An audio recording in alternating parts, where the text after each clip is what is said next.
Bonjour à tous, alors aujourd'hui, nouvelle vidéo, on est toujours dans la 205, ça concerne le joint de cache-culbuteur qui fuit, principalement près de la pompe à vide.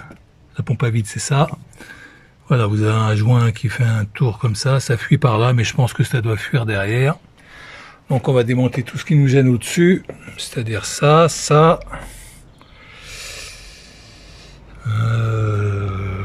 ceci. Voilà, je pense qu'il y a les trois vis qui sont pour enlever le cache-culbu, il y a une vis qui est derrière là. Donc on va voir ce que ça donne. En même temps, on va avoir accès à la pipe d'admission.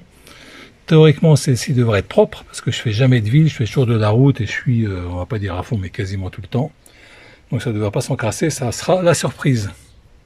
Et le joint, c'est ça. C'est un gros joint, hein. C'est un joint qui est bien épais, là, comme vous pouvez voir. Alors je sais pas si vous voyez, peut-être là. Un peu creux à l'intérieur. Hop, hop, hop. Voilà, ici, vous voyez que ça fait un arc de cercle. En fait, à mon avis, ça vient ici, quoi. Il vient se positionner là. Donc, toujours pareil, voiture de 97, on est en 2021.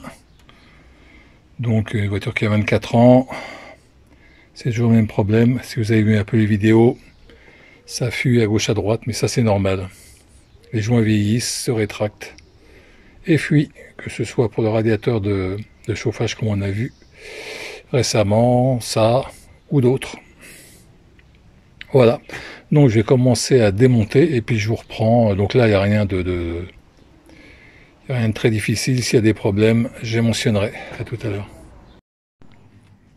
Donc voilà l'avancement des travaux. Bon, j'ai fait ça en 10 minutes à peine, hein.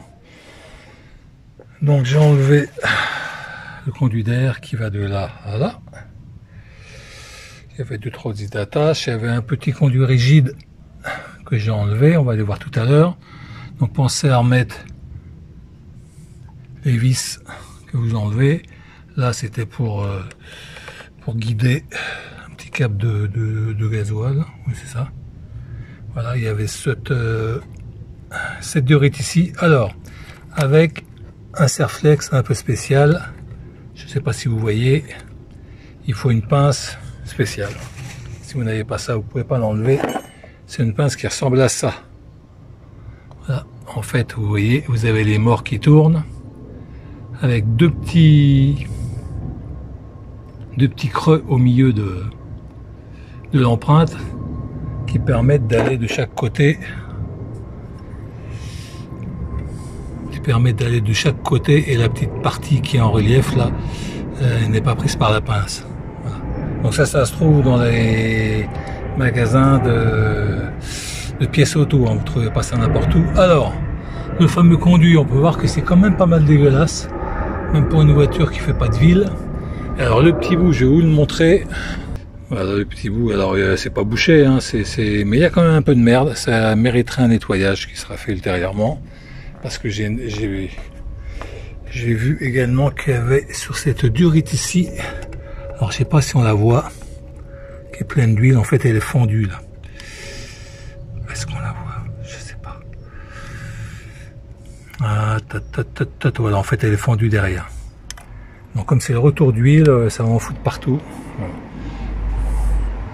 Donc là j'ai noté que ce boulon n'était pas vissé, c'est peut-être pour que ça fuyait. Celui-ci pas trop non plus, celui-ci ça a l'air, enfin bon. Je n'avais pas regardé avant, mais bon, le joint de toute façon on verra au démontage.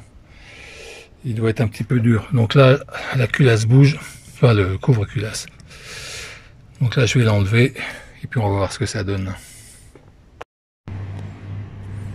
Donc le couvre-culbuteur a été ôté. Alors c'est une opération facile, hein. Si vous avez à faire ça chez vous, il n'y a aucun souci. Ça m'a pris 10 minutes, un quart d'heure.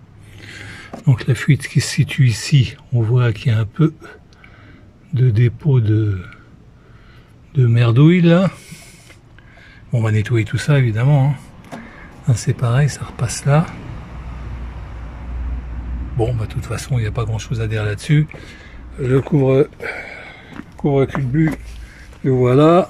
Alors le joint, on peut voir, alors vous voyez pas, mais il est bien évidemment, celui-là est tout souple, celui-là est tout dur. Je rappelle, 24 ans. Il y a une petite déchirure là. Est-ce qu'on voit?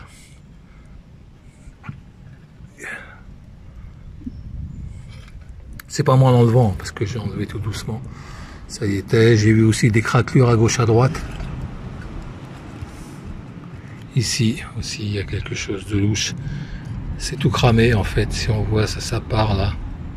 Voilà, le caoutchouc se barre, ça fuit ici. Donc voilà, bon bah là c'est simple, hein, il faut bien nettoyer tout ça. Et remonter avec le nouveau joint, et puis voilà quoi.